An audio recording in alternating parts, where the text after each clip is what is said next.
test has come. The devil has prowled around like a roaring lion. He's seeking someone to devour. He's coming after Daniel.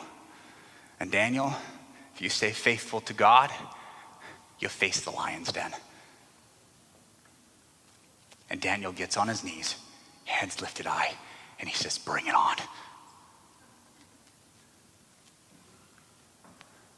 You feel that? Oh, how God looks for a people who would wear Jesus on their sleeve, on display for the world to see every day, everywhere they go. That even when the going gets tough, when things in life want to push back on your response to Jesus, your willingness to pray, your willingness to tell your coworkers about the gospel, your willingness to read your Bible, your willingness to pray for others, your willingness to come to church, your willingness to do whatever part of Christianity needs to get done. Oh, how he looks for a people that wouldn't bend when life gets pressured. So often I find people do two things. Life gets hard and they try and ramp up and pray more.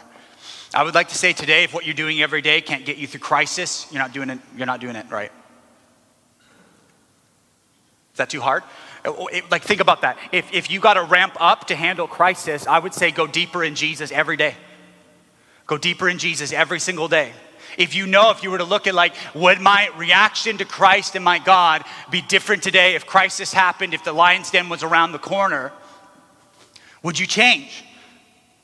If you can say, no, I'm doing what I need to do, that's good. Notice, it does not say Daniel freaked out. It does not say Daniel he prayed to God. And actually, we know that he didn't pray to God about it because 6 chapters earlier, when crisis happened, he did pray to God. Daniel's grown. Daniel's matured. Daniel has a story. Daniel has a history. He knows the response of God throughout each and every scenario because every single chapter has been one crisis after another. And God has delivered him. Why? Because the angel of the Lord encamps around those who fear him and he rescues them.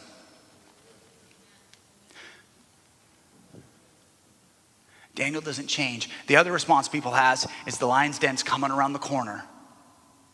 It's coming around the corner. And God, why did you do this?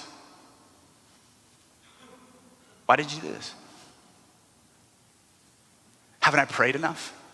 Haven't I done your work? I've showed up to church. I've tithed every single month, every other week on my paychecks.